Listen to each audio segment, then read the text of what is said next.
Okay, Shalom Aleichem, Rabbi Yosef. Now it's a couple weeks before Chanuka.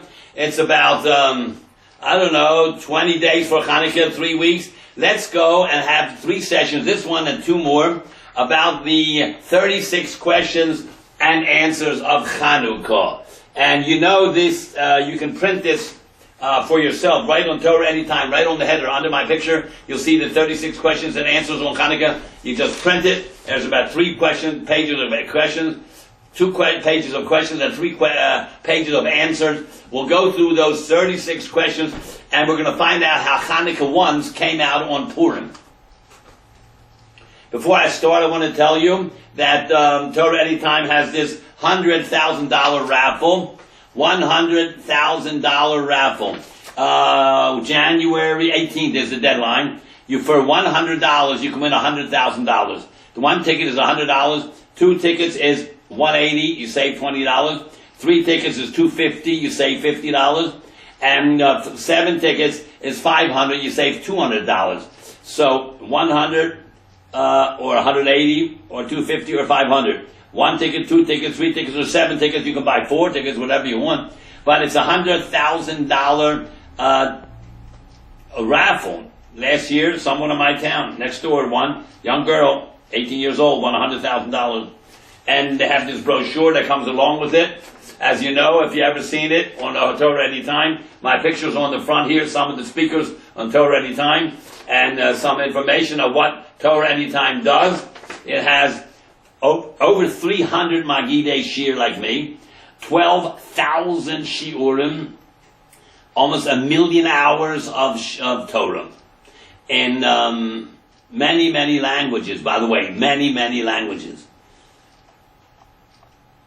Okay, now also if you want to have another income stream, give me a call. I have an idea. I got calls from all over the world. The last month or 2 I've been announcing this. There's another way to make money that you don't have to buy or sell anything. It's the unbelievable opportunity for thinking people who are not lazy to have a very comfortable side income. You don't have to quit your job. It takes you a half hour a day. And I'm part of it. I wouldn't be talking about it if it, I know it does. I know it didn't work. It works extremely well. Give me a call anytime you want. 24 hours a day, 6 hours a week. If it's at night, the first thing in the morning, you get a call. The telephone number is 845-826-4789. That's my cell number. It says it right on Torah Anytime, right there under the header. 845-826-4789. And if you want to listen to my daily shurim in Kol HaLashon, you have to go to Kol HaLashon's official number. 1 number for the whole United States. 1-718-395-2440. 2440. And then who do you go to? There's, I don't know, 300 Magidei Shir there too. You dial my code number, 11101. 11101, you get me. And we're up to Shir number, we just passed 2,000. Now we're up to 2003. Let's go to the questions of Chanuka. Now these are not beginner questions for the uninitiated or for the neophytes. This is for more advanced people in Torah, like my shiurim are. These 36 questions have been around for about 5-10 years, and every year we update it. The 36 questions and answers on Chanuka. Why 36? Because all the lights of Chanuka equal 36. 1 plus 2 plus 3 plus 4 plus 5 plus 6 plus 7 plus 8. And the 36 lights represent, out of all the Mishnah, only 36 Masechtas have light, Gemara. The rest do not. There's about 63. Altogether, 36 have Gemara, light. Number 1, these Hebrew words are also Rashi Tevos. These Hebrew words I'm going to give you are acrostics. There's a word, but every letter stands for something. Chanuka. What does that stand for? Yes, the holiday comes out on 25th of Kislev, I know. But what do the letters stand for? Second question. Maccabi. Yeah, they were tough people. Yehuda HaMaccabi and his brothers. Maccabi. What's it mean? Yeah, it means a hammer. They smashed the Greeks. I know, but what did the letters Mem, Chav, Beis, Yud stand for? Torah is not kindergarten level. We teach Torah on a higher level. If you're interested in that level. Chashmonaim. Yeah. Matisyahu's children were called Chashmonaim. Why? You say, well, they came from Chashmon. Yeah, that's a simple answer. There's more to it. That's question number 1. 2, why do we write from left to right? We write in Hebrew right to left. Why do we write left to right? Why? Ever thought about that? Number 3, what do the following represent? Reish Mem, Rom. Obviously has something to do with Chanuka, right? Amalek, what does that represent? Yeah, bad man, grandson of Esav, I know, but what does it represent? Gog, Melech, Magog. The final campaign, I know, but anything to do with Chanuka? Yefes. Greece. I know Yavan is also Greece. Yefes is one of the 3 sons of Noah, Shem, Cham, and Yefes. What does that have to do with Chanuka? Number 4, if the Jewish army rested on the 25th day of Kislev, Chanuka, they rested Ka, the 25th. Think about that for a minute. It's not correct in Hebrew. If you know Hebrew, Chanu does not mean rest. Vayichan Yisrael, connected to heart, they camped towards the mountain, ready for Matan Torah. It's not rest at all. That's highly ready for action. Says the Bani Ishchai, you should have had the word, should have been not Chanuka, but Nachucha. Chanu, turn around. Nachu, they rested by Yonach Hashem, by Yom HaShvi. Nachu, they rested on 25th. Why don't you say Nachucha? Says the Bani Ishchai. Why Chanu? Why not Nachucha?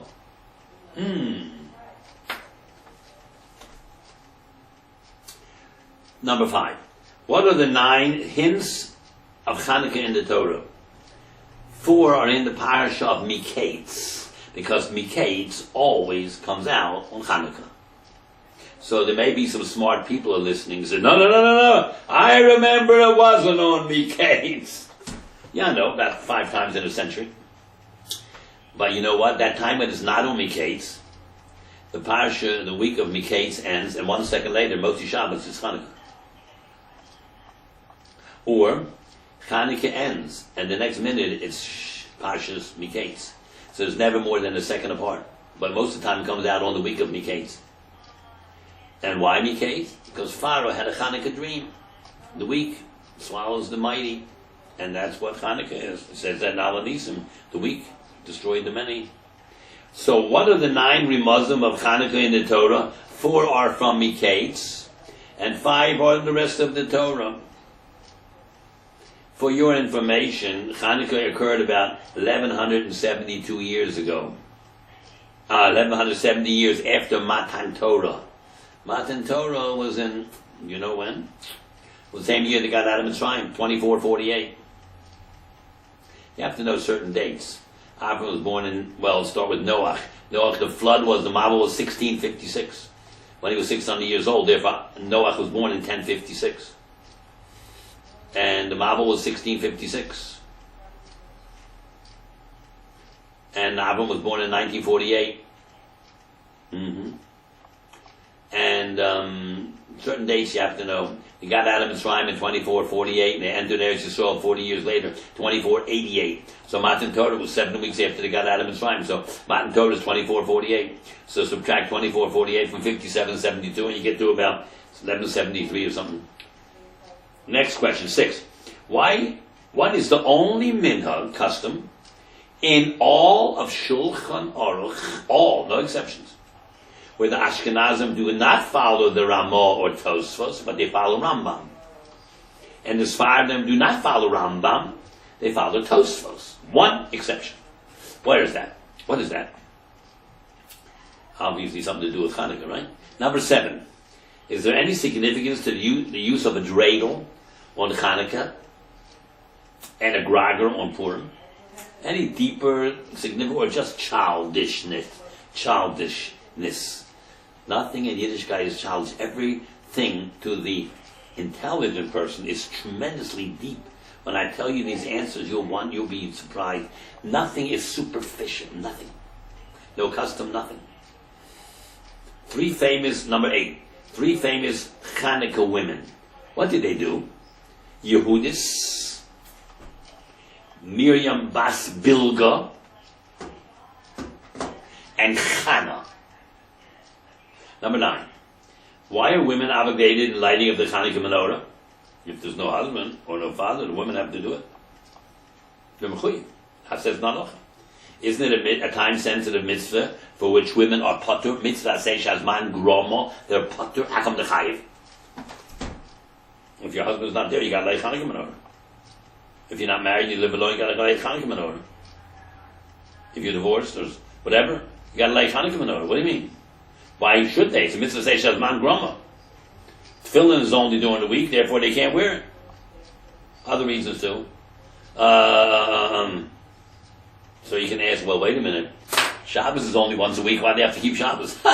Pesach is only the 15th day. Why do you have to eat matzah on that 15th day? It's only mitzvah zeishas man groma. Why do you chayiv? Okay, that's part of the answer we're going to give you. Number 10. Why women? That's number 10. Why don't we have 9 days of Chanuka? Like all other Sfeikid Yomas. The Torah says 7 for Pesach. We add one more 8. It says 1 day Shuas, we make 2. Sukkot, which means that says 8, we make 9. Why do we have an extra day Chanuka? 9 instead of 8. Answer. What is the Rosh Hashanah of Chanuka? What's the acrostic? I know Chanuka, they rested on the 20th day. But what does the letters mean? Ches, Chav, Ches, Nun, Vav, Chav, Hey. Answer. Ches, Neiros, we light 8 lights. Ches, Nun, Vav, Chav, V'halacha, Kebeis Hillel. Chanuka, Ches, Neiros, V'halacha, Kebeis Hillel. We go from 1, 2, 3, 4, 5, 6, 7, 8. Not like Beis Shammai, 8, 7, 6, 5, 4, 3, 2, 1.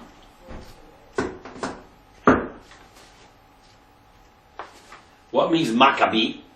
So Yehuda Maccabi. Very good. What does it mean? Maccabi means we hit them like a hammer. We smashed the Greeks completely. Remember, it's the world empire. We beat them in the middle of the second base of Mikdash. That's when Chanuka came out, by the way. In the middle of the second bayis, right in the middle of the 420. Purim started off the building of the second base of Mikdash. That's the beginning of the second bayis. And Chanuka was in the middle, a little later, 20 years after Purim. What it means Maccabi? Mi chamocho ba'elam Hashem. Who is like you amongst the powerful forces Hashem? Also it means Maccabi. Matisyahu Kohen ben Yochanan. And Maccabi means a hammer. We smashed them. And what is Chashmo Noyim? Okay, let me tell you. 1, 2, 3, 4, 5, 6. 1, 2, 3, 4, 5, 6, 7. 7 different words. The Greeks didn't want us to keep 7 basic mitzvahs, which destroys the structure and the function of the Jewish people and home life. One is Chodesh. Don't celebrate Rosh Chodesh. Don't print calendars. Don't know when Chodesh is, because therefore you won't know where the Yom Tovim come out. Pesach, Sukkot, Shavuos, Yom Kippur, Rosh Hashanah, you won't know nothing. They wanted to destroy your communal life. You're not allowed to celebrate Rosh Chodesh. Of course, they didn't print anything or announce Rosh Chodesh. Shin. Shabbos. One day is not holier than the next. All are mundane. The Greeks were total pagans. There's no holy day of the week where you can't do this and you can't do that. They wanted to wipe out Chodesh, time, sanctity of time, and Shabbos, the sanctity of also time, 1 day a week, and the sanctity of Shabbos. Then came Mem. Milah, the sanctity of the Jewish body. Wipe that out. Nun. Nida, a woman can't go to the mikveh. They closed all the mikvahs there for the women. Man can't sleep with the women because they're nidas. And if you do, you have kodesh and the chat. And you can't do that, so they want to write out Chodesh, Shabbos, Milah, Nida. Can't have any children. That's why you stop the Jewish people from increasing. Then comes Aleph. Arus or Erison. No betrothal. You can't marry. Jews cannot marry other Jews. You can't have any betrothal. Can't get married because you can't go to mikvah. There's no marriage documents legal between man and woman. You can't marry Jewish women. Arusa. Erison, that means. Then comes Yichud Hashem. You can't say Shema Yisrael or pray to God. And then comes Mem. Mo'adim. You can't have any holidays. Or some say Mezuzah. There's no holy house. There's no holy body. There's no holy day. There's no holy time. And that's one answer. Others hold Chashmonoim is the name of the town. Chashmon, they came from there. They call Chashmonoim.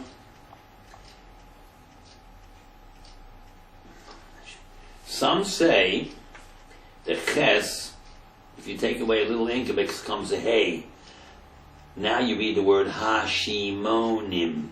Matisol, Ben Yochanan and Kohen Gadol were the descendants of Shimon HaTzadik.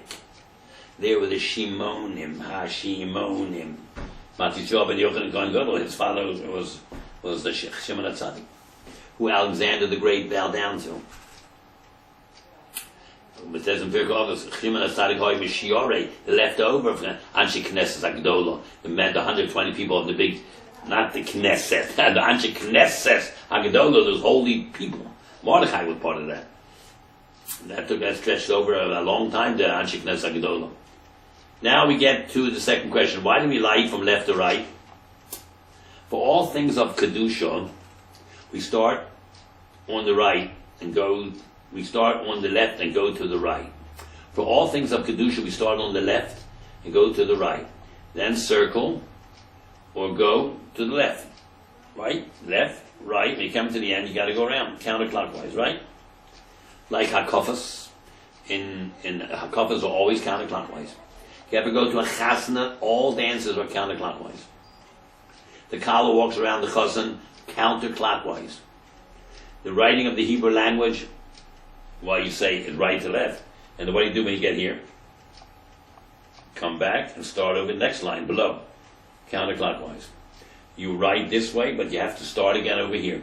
The way to continue writing that letter, in English you go this way. You write 1, 2, 3, 4, and then you go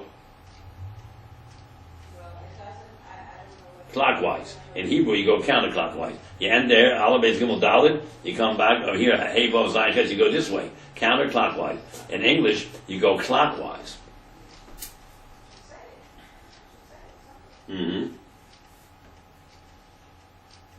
Interesting, huh? The Tefillin, Ashkenaz, they put it on counterclockwise. Counterclockwise. We light this way, and if you keep on going to the right, you have to eventually come around again this way. All the hakafas in shul this way. All the wedding dances are this way. The kala goes around the chassan this way. Hebrew language, even though you write it from here, you have to come back this way to continue. You start over here, Hebrew, and you go this way. Next line, next line, next line, next line. Isn't it interesting on Shabbos, Musaf, the first tefillah after Hakel HaKadosh is Tikanto Shabbos Rasisa Korban Osecha. It's backwards Aleph Beis. Tikanto Shabbos Rasisa Korban Osecha. Backwards Aleph Beis, all the way down to Aleph. Why is it backwards on Shabbos? Why is Shabbos the first prayer of the Musaf, which is special for Shabbos? Why is that first tefillah after Hakel HaKadosh? Tikanto Shabbos Rasisa Korban Osecha. Tov Kuv Reishin. Why is it backwards? All the way backwards to Aleph. And every day in the weekday, after Baruch Hu, you start saying how God created the world. El, Baruch, Kel, Baruch, Gadol, Zeya. It's clockwise. I mean, it follows Aleph Beis. Why? Because the world was created in order. First the light, whatever. First the first day he made light, and then he made He made the Rakia, the outer space, and land, and then he made grass. And then the fourth day he put up the sun and the moon, different kind of light. And then he made the animals, then he made man, right? It went progressively greater. Didn't evolve. He made it in different levels. That's order of nature. Shabbos, everything is backwards. It's a day that you can't do anything that God created. He created the world with 39 major categories of malacha. Shabbos, you can't do any of the 39. And if you do 0, you're Shomer Shabbos. That's cuckoo to a Goyish mind, or an uneducated Jewish mind. Cuckoo is also counterclockwise, CC, right? Good way to remember. The Kanzer Shabbos, the CC, Korban Zero. You do nothing of the 39, you're Shomer Shabbos. You violate any one of the 39, you're Mechal Shabbos. And that's the worst, and that's the word, the greatest mitzvah we have is Shabbos. Oshi, it's a sign between you and me, Hashem said, that's the sign. You believe in God, because God worked and He rested, so you work 6 days and you rest. And you can't do any single thing of, the world was created, Yesh Me'ayim, something from nothing. Yesh is those 39 malachas that God created the world. Shabbos is Ayin Miyesh. Can't do any of those 39 malachas. None. That's cuckoo. You get the biggest mitzvah for doing 0. You're not allowed to do any malacha Shabbos. That's why the first tefillah in Musaf, it sounds backwards. That's hard for a mind to grasp. For doing nothing, from doing nothing, you get the biggest reward. You don't go in order like in the week they came, Baruch God created the world. That was a progressive advancement till man came at the end. On Shabbos, it's just the opposite. Undo everything you did do in the whole week. Never do any malachas. There are 39 malachas. That's why there's 39 curls here. 7, 8, 11, 13. 39. This is tzitzis. Reminds you of all the mitzvahs. 613 mitzvahs. Tzitzis is 600, and 5 knots and 8 strings, 613. And 613 mitzvahs means you have to do all one of the 39 malachas. 7, 8, 11, 13. 39 malachas. That's the mitzvah that we wear in our body to show us that what the Torah means, not only theory, you have to do mitzvahs. And all what you do might involve one of the 39 prime type of work. That's exactly in Shabbos you can't wear. That's why some people don't wear Shabbos, tzitzis on Shabbos at all. It's not a common minhag, but there's such a minhag. They don't wear tzitzis, don't need it. Shabbos, you cannot do any of the 39 malachas. It's backwards logic. And you get the biggest schar, the greatest schar for doing nothing. Alright. What else? We better go a little faster if we want to finish this. So we asked the question, why do we lie from left to right? For all things that we do, should we start at the left and go to the right? Left, go, and then eventually make our compass, like that. We also start out at the left and go to the right each night. We start out the night, the first one on the right, but the next night is left to right, and the third night is left to right, and the fourth night is left to right, and we always start with the one on the left. The second night we start with the second one first. Third night with the third one first. And the seventh night the seventh one first. The eighth night the eighth one first. We always go to the right. But you get to the end, if you have to go around if you want to continue. So it's counterclockwise, like the collar around the chassan. Also, the Kohen each morning circles the mizbeach from right to left, and eventually comes out of the Mishkan on the left side. Comes in here, passes the shulchan, goes to the Aron HaKodesh, to the Mizbeach, and then the menorah on this side comes out. It's also counterclockwise.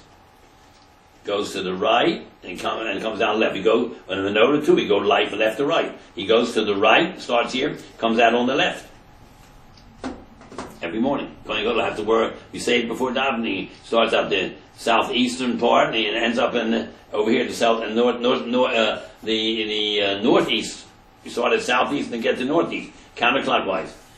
The Kohen every morning circles the mizbeach from right to left, counterclockwise. Also, some put on the tefillin like Ashkenazim do, counterclockwise. Number 3. What do the following represent? Ram, Reish Mem, Amalek, Gog and Magog, Yefes. The 4 enemies of Hashem. Yefes, the son of Noach, is the progenitor of the Greeks, Persians, and the Aryans. That's right, there were Aryans way back thousands of years ago. Gog, the descendants of Yefes, will attack Eretz Yisrael at the end of time and be destroyed by Edom during Sukkot. That's in Tishrei. Gog and Magog is equal to 70. And Yefes is 490. And 490 divided by 70 equals 7. The Yom Hadin for the Rishai Olam, for the wicked men of the world, of the 70 nations, is Hoshana Rabbah, which is the 7th day of Sukkot. Let's do that again. Gog and Magog is 70. They represent all the nations of the world who want to get rid of us. Yefes is 490. And 490 divided by 70 is 7. The Yom Hadin for the Rishei Ha'olam, for the wicked ones of the world, the 70 nations, is on Hoshana Rabbah, which is exactly the 7th day of Sukkot. That's why some Hasidim go to Tashluk on the Hoshana Rabbah on the 7th day, because that's Yom Hadin for Rishonim. On Hoshana Rabbah. And we beat our robbers on the ground for Hoshana Rabbah to show that it's Yom Hadin for Rishonim. And the 10 Nazis got hung in 1946 on Hoshana Rabbah. Right. Magog is Caucasia, located between the Black and Caspian Sea in southeast Russia. Amalek, Esav, grandson. Amalek, Esav had many children. One of his child was Eliphaz, who was beginning, he had Ruach HaKodesh in the beginning, then he became evil. Eliphaz's son is Amalek. Will be destroyed by Hashem. Amalek is 240. And so is Rome, Reish Mem, 240. Rome, Christianity, just like Amalek, which is 240, will cease to exist when Mashiach comes. 4. The Jewish army rested on the 25th day of Kislev, Chanuka. Shouldn't be called Nachucha. It would be Nachucha, the Ben Ish Chai says. That's the right day. Nachu, they rested. But Yanach Hashem, Yom Shvi. One might think he must rest. Rest on Yom Tov, because you think, well, such a big miracle, Chanukah, that they think this has to be a Yom Tov. They have to really don't do any malachas, not like Shabbos, but like Yom Tov, a semi-rest day. They would think maybe this is such a tremendous Yom Tov that the little Jewish army beat up the Greek Empire. They would think this is really a Yom Tov. Maybe you really have to rest. This, the Chacham says, Dafka not, it's a regular weekday. Don't call it Nachu. Chanu, to show you there's no mitzvah to rest. It's not a Yom Tov. This is the question and the answer of the Ben Ish Chai. Number 5. What are the 9 Ramazim of Chanukah in the Torah? 4 are in Parsha Miketz, where Chanukah comes out, and 5 are in the rest of the Torah. Parsha Miketz, we have 4 of the 9 answers. Pharaoh had a Chanukah type dream in Miketz, and that's when Chanukah comes out. And it says that he dreamt that the weak swallowed the mighty. And so is the Chanukah. The weak, it says, now Nisim, the weak swallowed the mighty. Number 2 hint in the Torah. It is the only parsha in the Torah where the total number of words is calculated at the end. Every parsha has a total number of pesukim. That's the only parsha that has the total number of words. Why? Which are, how many words in the case? 2,025. This represents Chanukah, because Ner, which you light every night, is 250, Gematria 250. And we use 8 lights, 8 times 250 is 2,000. And it starts on the 25th. Bingo, 2025. So the people, the Gaonim who made these notes at the end of every parsha wants to be sure that Chanukah must come out on Miketz. 98% of the time. Number 3, Chanukah is 89. And 8 and 9 is 17. And 1 and 7 is 8. It has 8 days.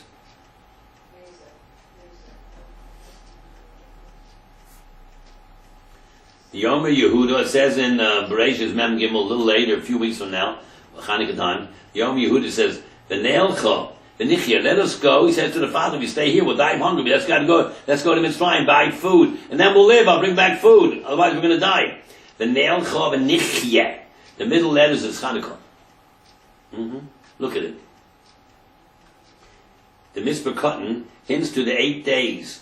Chanukah. He told you, 89, 17, 8.